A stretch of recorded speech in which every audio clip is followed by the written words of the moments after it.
Je vais donner maintenant la parole aux députés inscrits dans ce débat. Pour commencer, Monsieur Jean Leonetti pour le groupe UMP.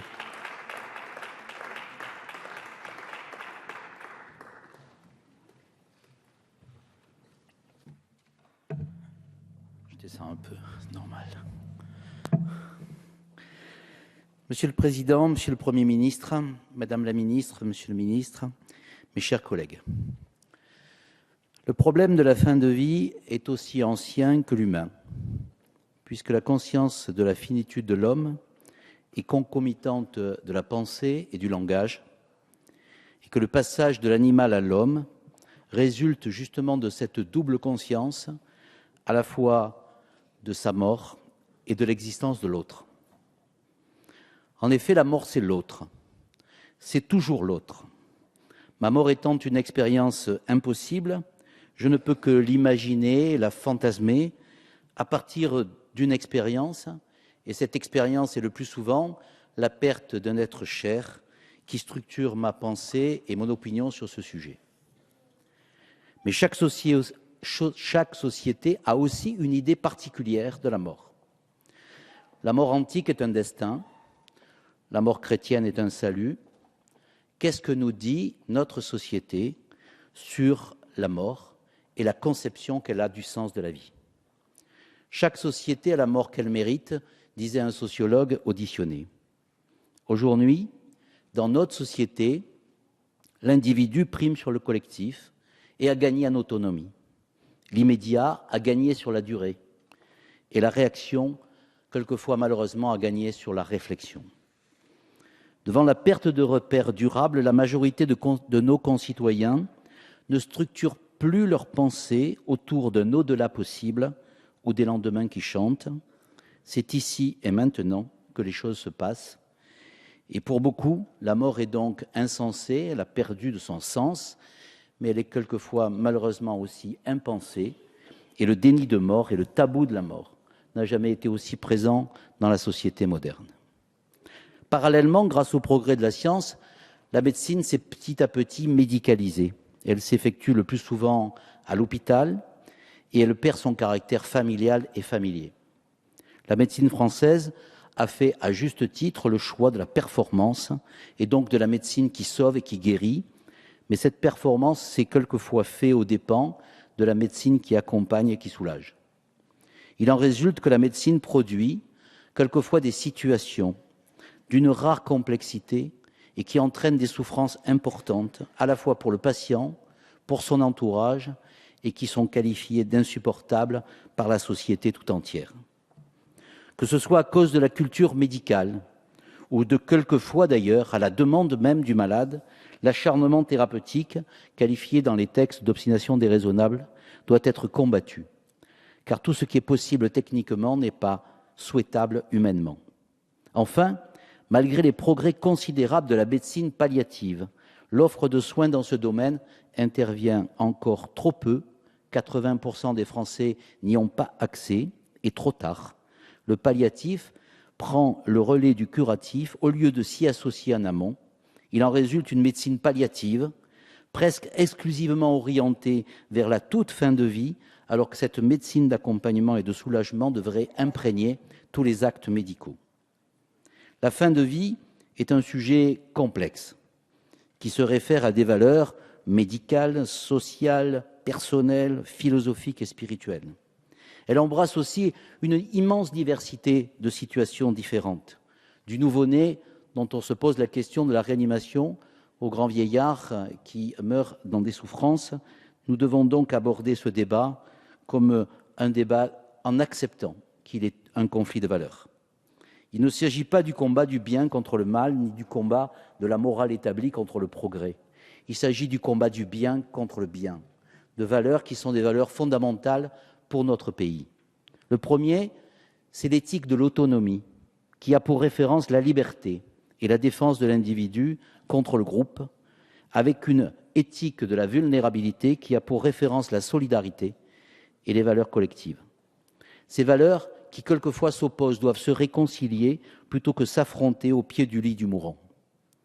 Dans ce contexte, nous devons, avec les lois de 99, de 2002, de 2005, affirmer avec force notre fraternité, qui s'exprime par une exigence de non-abandon, de non-souffrance et de non-acharnement thérapeutique, mais aussi d'autonomie, et respecter la parole du souffrant est un devoir pour le soignant.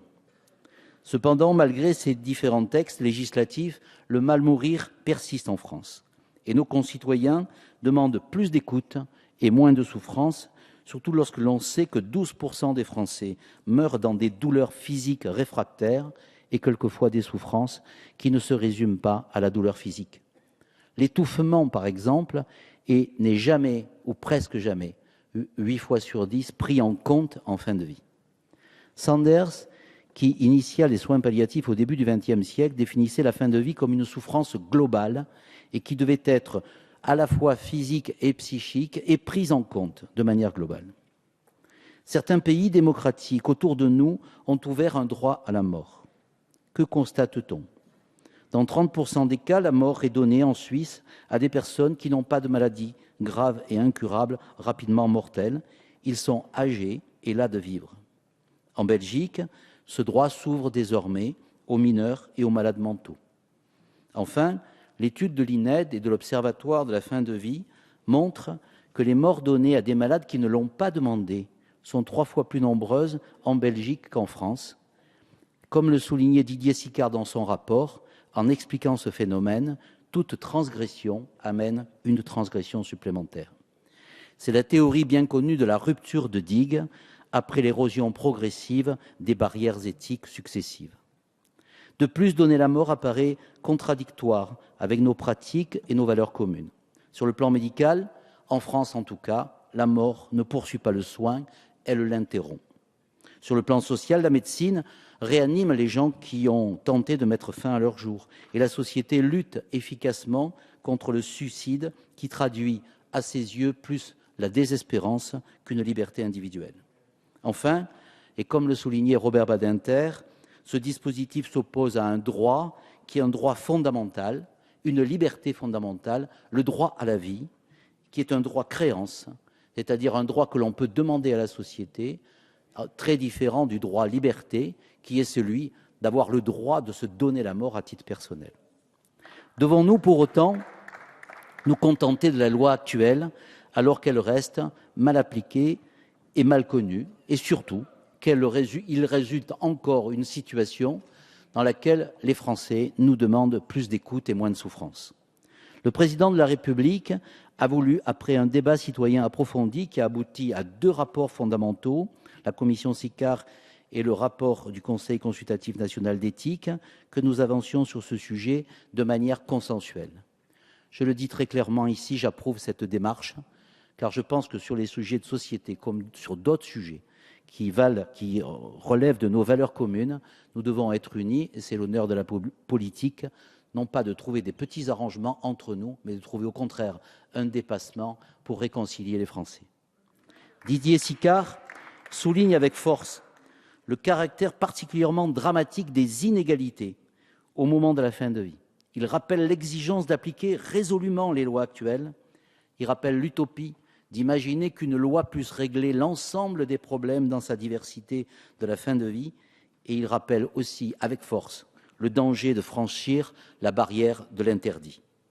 Dans son avis 121, le comité d'éthique estime que la légalisation du suicide assisté n'est pas souhaitable et considère que le maintien de l'interdiction faite aux médecins de provoquer délibérément la mort protège les personnes en fin de vie et qu'il serait dangereux pour la société que des médecins puissent participer à donner la mort. Par ailleurs, dans son dernier rapport, le comité d'éthique rappelle que l'assistance au suicide ne peut en aucun cas être une solution proposée alternative à l'absence constatée de soins palliatifs ou d'un réel accompagnement dans notre pays. Alain Claes et moi-même avons été chargés par vous, Monsieur le Premier ministre, d'une mission. Et nous avons donc fait des propositions à Monsieur le Président de la République en décembre dernier qui les a fait siennes. Elles concernent les directives anticipées qui doivent devenir contraignantes pour respecter la parole du malade et en phase terminale, un droit à la sédation profonde jusqu'au décès, autrement dit, le droit qui paraît bien légitime de dormir avant de mourir pour ne pas souffrir. Nous avons acquis la conviction que ces propositions, au-delà de nos convictions personnelles, permettaient de répondre à la demande de nos concitoyens. Cette étape significative et majeure s'inscrit dans la continuité des lois précédentes et au devoir des médecins répondra désormais le droit des malades. Monsieur le Président, mes chers collègues, Monsieur le Premier ministre, la mort ne se résume pas non plus à un problème médical. Ce sujet intime et douloureux ne peut pas être entièrement réglé ni dans le droit ni dans la loi. Sans une formation des futurs médecins aux sciences sociales et humaines, sans un développement des soins palliatifs et sans surtout une appropriation par l'ensemble de nos concitoyens du problème de la mort, toute loi restera d'application difficile. Il ne peut se réduire non plus au seul débat réducteur des adversaires et des partisans de l'euthanasie. Il doit aborder plus généralement des problématiques qui le sous-tendent, qui sont la dépendance, la solitude, le handicap et les personnes âgées dans notre pays. Mais la loi est aussi un marqueur symbolique et normatif qui doit permettre une amélioration concrète de la situation de nos concitoyens en fin de vie et qui n'est pas satisfaisante. Intime et complexe, le sujet de la fin de vie interroge aussi nos valeurs fondamentales et, comme le dit le rapport du CCNE, une société indifférente aux plus vulnérables et qui est plus vulnérable que le mourant perd son humanité. Comme Ulysse sur l'île de Calypso, soyons capables de refuser le rêve prométhéen de l'immortalité et de la maîtrise absolue de notre mort. Comme l'écrivait Camus, acceptons notre humanité sans oublier la fierté de l'homme qui est la fidélité à ses limites. Merci, Monsieur Leonetti. Pour le